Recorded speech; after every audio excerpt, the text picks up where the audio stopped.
il y a quand même au milieu de temps en temps d'autres personnes qui viennent, souvent extérieures au pays. Là c'est un ethnographe, Paul Bataillard, qui vient en 1842.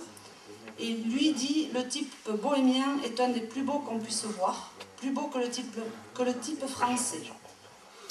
Et il admire chez eux leurs belles lignes, leurs beaux yeux noirs, leurs dents éclatantes de blancheur et leur expression étrange. Ensuite, il y a Francisque Michel. Alors ça, c'est un livre que j'avais feuilleté, et je ne m'étais jamais arrêtée là-dessus. Je ne m'explique toujours pas pourquoi, mais bon, c'est comme ça. Donc lui, il parle des bohémiens comme ça. Le bohémien basque est l'être le plus fourbe et le plus soupçonneux, le plus rampant et le plus éhonté de la création. À ses yeux, le bohémien serait ennemi de tout travail, du bon ordre et des lois. Il ignorerait l'amour conjugal, comme la religion, et utiliserait son argent à satisfaire son goût prononcé pour l'ivrognerie. Il vivrait d'une vie toute matérielle et brutale, et ses pensées ne s'élèveraient pas au-dessus des besoins et des sensations naturelles. Donc il est décrit, habitant dans des endroits isolés, un groupe d'êtres à forme humaine, les uns étendus dans la boue, les autres assis sur leurs talons. Quelques femmes préparent dans un vieux chaudron volé l'horrible mélange de légumes et de viande fraîche et corrompue de toute espèce qui doit servir de pâture à la horde, bien digne d'un pareil festin. Voilà, donc ça, ce sont les textes que l'on peut trouver sur les bohémiens, les vrais bohémiens de la vraie vie en Pays Basque. Il se trouve que depuis quelques années quand même, et notamment grâce à un grand spécialiste qu'on appelle tziganologue, qui étudie plutôt donc les tziganes, on sait que si les bohémiens étaient connus comme cela, il y avait quand même des chances qui ont été données de s'intégrer complètement à la société dans laquelle ils vivaient.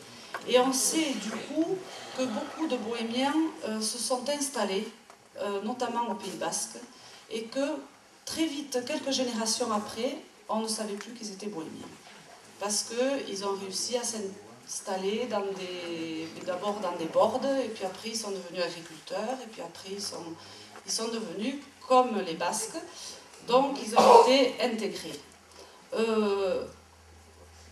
Ça fait partie de ceux qu'ont étudié les tziganologues. Ce qui est d'ailleurs intéressant, c'est que ce genre de petits livrets, je ne les ai pas trouvés au Pays Basque. J'ai dû aller jusqu'à Paris, au centre d'études tziganes, pour trouver des livres avec des chapitres « Les bohémiens au Pays Basque ». Ici, j'arrivais pas à les trouver. Donc voilà. Ça, là, j'ai un petit peu parlé, pour revenir maintenant aux mascarades, j'ai donc parlé de cette séparation des rouges et des noirs dans la mascarade telle qu'elle est vue aujourd'hui. Les rouges très sages et les noirs beaucoup moins. Je voudrais revenir sur les mascarades de Soule, mais telles qu'elles sont décrites par Georges Hérel, parce qu'il y a quand même eu beaucoup d'évolutions depuis le 19e siècle dans les mascarades.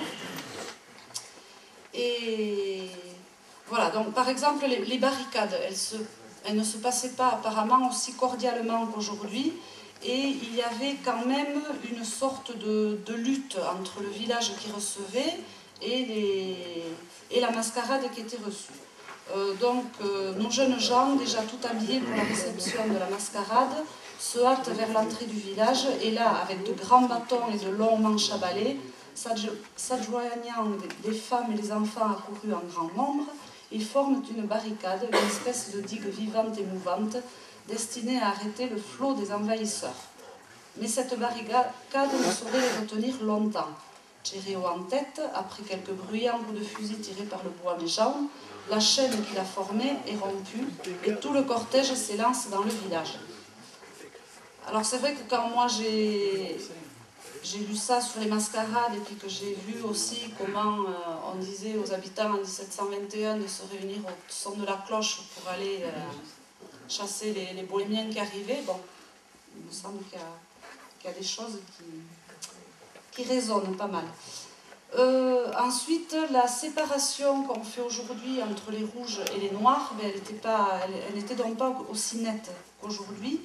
D'abord, la fameuse cantinière, hein, tout le monde, enfin, beaucoup le savent, c'est un personnage plus récent que les autres. Et avant, c'était une bohémienne qui était à côté du Samaltsheim. La bohémienne, costumée comme les femmes de sa race, offrait la provende au chevalet dans les plis de sa jupe retroussée. On l'appelait communément la maquerelle et elle justifiait bien ce nom par les obscénités qu'elle débitait pendant toute la représentation. Ensuite, le Gattusain et le Cereo aussi étaient beaucoup moins sages et avaient un autre rôle que celui qu'ils ont maintenant, puisqu'ils ressemblaient un petit peu aux fous de certains carnavals. Et là, par exemple, on nous parle du Gattusain qui s'amusait tout le temps de la mascarade à jouer toutes sortes de tours à tout le monde, acteurs et spectateurs. Chose qu'on ne voit plus du tout, puisque tous ces personnages-là sont passés dans le camp des rouges. Hein. Le Cereo aussi était un peu habillé avec un costume de 1000 couleurs. Et d'ailleurs, ces deux personnages-là faisaient aussi partie des chants de quête de Soule, des tournées de quête de Soule, pardon, et avait justement ce rôle-là. Le Gattusain allait, soi-disant, attraper les saucisses et les boudins, tout roulait dans la maison. Bon, c'était pas le sage danseur qu'on voit aujourd'hui dans la mascarade. Ensuite, dans le groupe des Noirs, il y a eu des changements aussi. Les Choroches qui racontaient 1000 balivernes sur leur métier et qui débitaient quantité de grivoiseries sur les filles, s'approchant des gens qu'ils rencontraient et leur improvisant des compliments en vers pour obtenir d'eux quelques sous. Donc les bohémiennes qui étaient très présentes, munies d'une brosse avec laquelle elles époussetaient consciencieusement les spectateurs. Le bohème était souvent entouré de beaucoup de femmes bohémiennes, et ça c'était soi-disant pour souligner les pratiques polygames des véritables bohémiens. Et les caotés. Alors les caotés aussi, qu'on a nous l'habitude de... On a l'habitude de dire qu'ils viennent juste d'un département voisin, et en fait, eux aussi ressemblent beaucoup à des chaudronniers tziganes, hein, qu'on appelle les calderas. Et d'ailleurs, à propos de ça, voyons, ben on va voyager un peu. J'aimerais bien voyager en vrai, mais je ne l'ai pas fait encore, bientôt. Mais aller voir une mascarade de Tudora en Moldavie du Nord, en Moldavie roumaine, puisque... bon, voilà. Je vous raconte ce qui s'y passe, et puis vous ferez vous-même votre idée. Donc, dans la mascarade de Tudora, on trouve les rapports existants dans le village entre la communauté et le reste du monde, les Roumains et les étrangers, la paysannerie et les autres activités économiques. Dans les personnages étrangers, il y a les tziganes. Les calderari, tziganes nomades chaudronniers, dont le stéréotype occupe une place importante dans la fête, portent de vieux chaudrons et leurs masques sont faits de peau de mouton, de chanvre, de crème de cheval, de plumes. Ils ont parfois à la main un animal mort. Les boulibashi, chefs tziganes, garçons plus jeunes, portent des éléments du costume paysan mais usés, mal ajustés, sales. Ils y ajoutent une ceinture de clarines, des grelots aux pieds et parfois des boîtes de conserve accrochées aux pieds pour faire plus de bruit. Ils n'ont pas de masque. Le montreur d'ours tzigane porte un chapeau pointu terminé par une vessie de porc et joue du tambourin. Il est vêtu d'un costume noir auquel il accroche parfois des clochettes, des miroirs, des parties d'animaux morts.